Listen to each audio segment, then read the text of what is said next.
सोचिए आप एक भारतीय सैनिक हैं, आपने कहीं घूमने का प्लान बनाया, फ्लाइट बुक की, होटल बुक किया और ट्रिप की तैयारियों में लग गए। लेकिन क्या आपने कभी ये सोचा है कि जिस ऐप से आपने बुकिंग की वो आपका नाम, mobile number, email, location, travel dates, यहाँ तक कि पासपोर्ट डिटेल्स सब कुछ किसी ऐसे देश के सर्वर पर भेज रहा है जो भारत का दुश्मन है। जी हाँ, मैं बात कर रहा हूँ चीन की।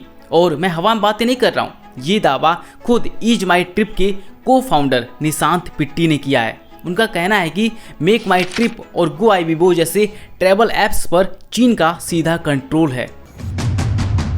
उन्होंने हाल ही में खुलासा किया कि मेक माई ट्रिप के 10 में से 5 बोर्ड मेंबर्स के सीधे लिंक चीन से हैं।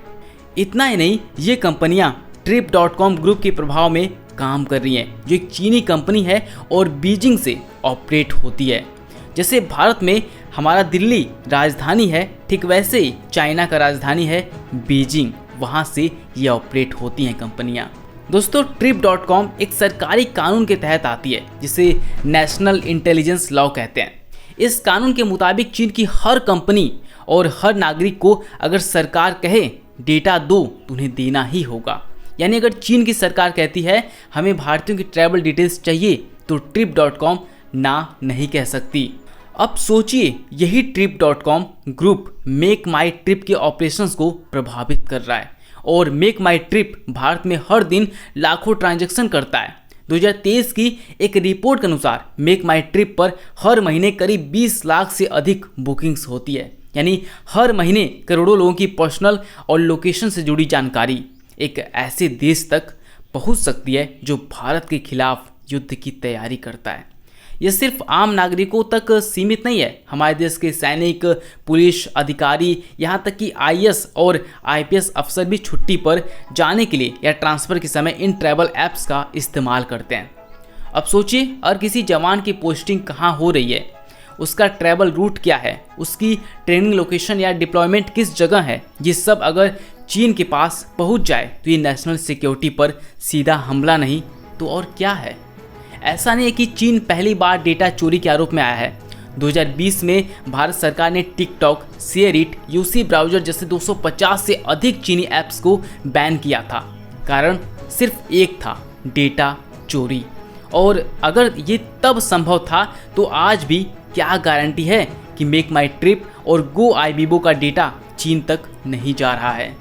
सवाल उठता है, हम ये ऐप्स क्यों इस्तेमाल करते हैं? इसका एक जवाब है, कन्वीनियंस। यानी हमें लगता है कि इसका इंटरफेस अच्छा है, सर्विस स्मूथ है।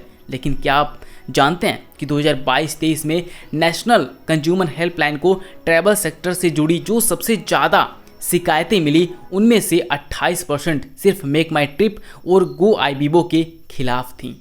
इन शिकायतों में सबसे ज़्यादा शिकायतें थी रिफंड ना मिलना, बुकिंग कैंसिल के बावजूद पैसे कट जाना, कस्टमर सपोर्ट का जवाब न मिलना और हिडन चार्जेस। यानी पहले आपका डेटा जाता है, फिर आपकी जेब से पैसा भी जाता है और बदले में आपको फ्रस्ट्रेशन मिलती है। अब बात करते हैं समाधान की। क्या हमारे पास विकल्प हैं? बिल्कुल है। ईज माई ट्रिप एक ऐसा इंडियन ट्रैवल प्लेटफॉर्म है जिसने चीन से कभी फंडिंग नहीं ली और आज भी पूरी तरह भारतीय है। ईज माई ट्रिप की सर्विसेज कई बार मेक माई ट्रिप से सस्ती भी मिलती है और उसका डेटा भारत में ही रहता है। इसके अलावा आप IRCTC, इक्सिगो, कन्फर्म टिकट जैसे ऐप्स का भी इस्तेमाल कर सकते हैं। ये या तो भारत सरकार द्वारा संचालित हैं या भारतीय एंटरप्रेन्योर द्वारा बनाए गए हैं। इनका डेटा भारत के अंदर रहता है और किसी विदेशी सरकार की कानून के अधीन नहीं आता।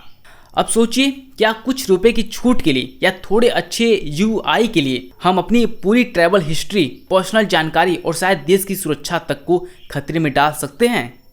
क्या आप जानते हैं 2023 में चीन की PLA ने भारत की मिलिट्री मूवमेंट पर सैटेलाइट इमेज के अलावा डेटा माइनिंग से भी जानकारी इकट्ठा की थी और उसमें ट्रैवल और मोबाइल ऐप्स का इस्तेमाल भी माना गया था। ये कोई एक बिजनेसमैन की लड़ाई नहीं है, ये लड़ाई है डिजिटल आज़ादी की।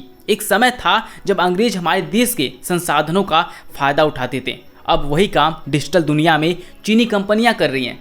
फ़र्क सिर्फ इतना है कि अब लूट तलवार से नहीं, एप्लीकेशन के कोड से होती है।